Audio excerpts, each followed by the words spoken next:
Hello friends मैं आज inter class की पोइट्री का चैप्टर 9 पढ़ाने वाली हूँ जिसका नाम है stopping by woods on a snowy evening compose by Robert Frost. About the poet पढ़ते हैं। Robert Frost, one of the major poets of America, was born in San Francisco on 26 March 1874। Robert Frost America के मुख्य कवियों में से एक थे जिनका जन्म सैन फ्रांसिस्को में 26 मार्च 1874 में हुआ था। His father died when he was only 11 years old. वह केवल 11 साल के थे तभी उनके पिता की मृत्यु हो गई थी। हर मदर यहाँ पे हिज होगा। His mother was a poetess, उनकी माता एक कवियत्री थी। His family went to England where he work in a shoe factory. उनकी परिवार पूरा इंग्लैंड चला गया, वहाँ पर उन्होंने एक शूज़ की फैक्ट्री में काम किया था। His mother also joined A small school in a near by village. उनकी माता ने भी पास के एक गाँव में एक स्कूल ज्वाइन किया था। Frost married his school fellow Elinor White in 1895। 1895 में फ्रॉस्ट ने शादी की अपनी स्कूल फेलो एलिनर के साथ। रिटर्निंग टू अमेरिका, अमेरिका से लौटकर ही डिवोटेड हिमसेल्फ टू पोएट्री। इन्होंने स्वयं को पोएट्री के प्रति समर्पित कर दिया। He published his first poem My Butterfly in New York. इन्होंने अपनी पहली पोएम माई बटरफ्लाई न्यूयॉर्क में पब्लिश कराई। आफ्टर दैट, इसके बाद a booklet entitled Twilight was published. उसके बाद इनकी एक बुक पब्लिश हुई जिसका टाइटल था twilight. It had a collection of 6 poem, जिसमें 6 पोएम का कलेक्शन था। In 1912 Frost came again to England. उसके बाद 1912 में फ्रॉस्ट फिर से इंग्लैंड आए and published his first volume of lyre under the title. उन्होंने फर्स्ट वॉल्यूम जो है अपना पब्लिश किया।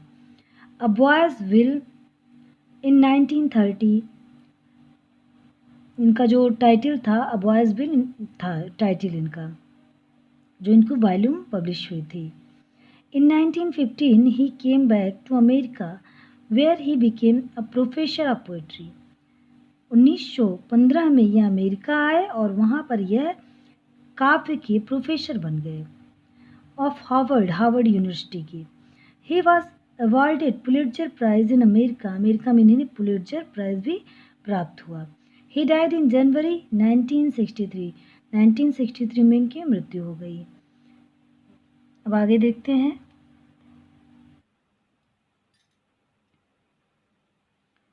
Among his well-known poems are Stopping by Woods on a Snowy Evening, Breeches, and Two Tramps in Mud Tune. His volume of poems are New Hampshire West Running Book, Mountain Interval, Steeple Bush, A Witness Tree, and North of Boston. इनके जो well known poem हैं वो यही सब हैं। Stopping by woods on snow evening, birches, ये सब। अब अबाउट द पोएम पढ़ते हैं। Stopping by woods on a snowy evening is a simple poem. बहुत ही साधारण सा ये पोएम है। Stopping by woods on evening, compose by Robert Frost, जिसको कि रॉबर्ट फ्रॉस्ट ने कंपोज किया है। The poem is about a man. ये जो कविता है एक आदमी के बारे में है। Who is on his way, जो कि अपने वे होम, जो कि अपने घर के रास्ते पे जा रहा होता है। It is a winter evening, सर्दियों की शाम रहती है। It is also snowing and bitterly, और बहुत ही तेज से बर्फबारी हो रही होती है। It is also snowing and bitterly cold, और बर्फबारी हो रही थी और ठंड बहुत अधिक थी। He is passing by certain woods and is lured by lovely sight of snow and beautiful woods। और वह जंगल के रास्ते गुजर रहा होता है और वह खूबसूरत दृश्य को देखकर के आकर्षित हो जाता है। It attracts man very much, बहुत अधिक मनुष्य को यह सब आकर्षित करता है। He is tempt to stay there, वह यहाँ रुकने का प्रयास करता है। But at the same time he remembers that he must have to reach his destination. लेकिन तभी उसे याद आता है कि उसे अपने घर जाना बहुत अधिक ज़रूरी है, अपने डेस्टिनेशन पे जाना ज़रूरी है, पहुंचना ज़रूरी है। At last he prefers life to death, और अंत में वह जीवन को चुनता है मृत्यु के पीछे। In order to keep his promise duties and responsibilities. अपने वादे, अपने कर्तव्यों और अपनी जिम्मेदारियों के लिए वह ऐसा करता है। अब आगे देखते हैं poem.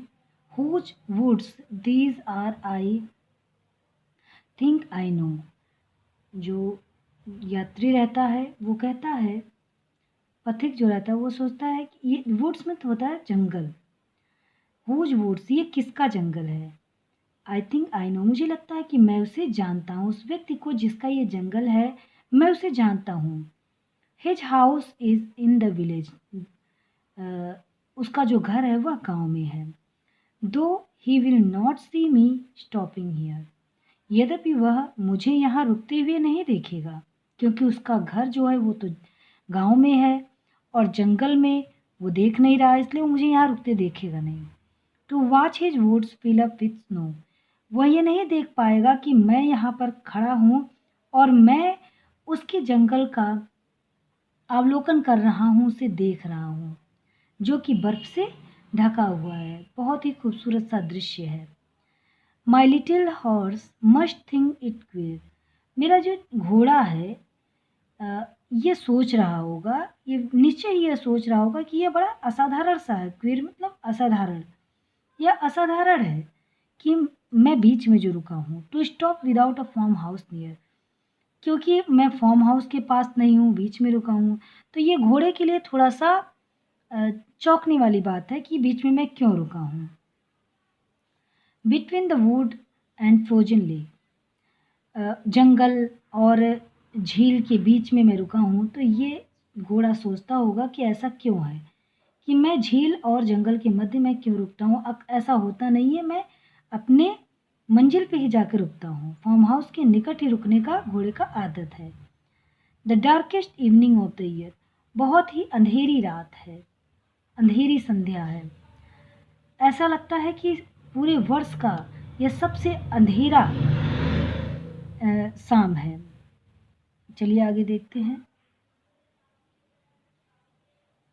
He gives harness bells a shake, वह मुझे ऐसा लगता है कोई सूचना दे रहा है। जो घोड़ा है वह अपनी घंटी को हिलाता है ताकि उसकी आवाज़ से जब घंटी बजे तो मैं जो यहाँ पे खड़े होकर जंगल को देख रहा हूँ मैं रुक जाऊँ, मतलब मैं ध्यान दूँ कि मेरी मंजिल कहीं और है।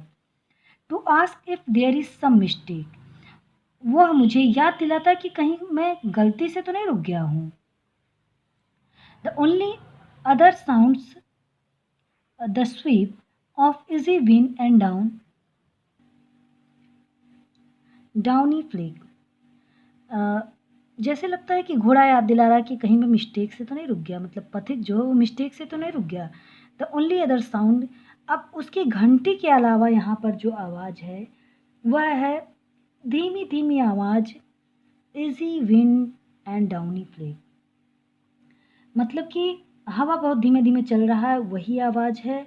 और ऐसा लगता है कोमल पंख के समान हल्के हिम के फाहे गिरने की आवाज़ मालूम पड़ती है।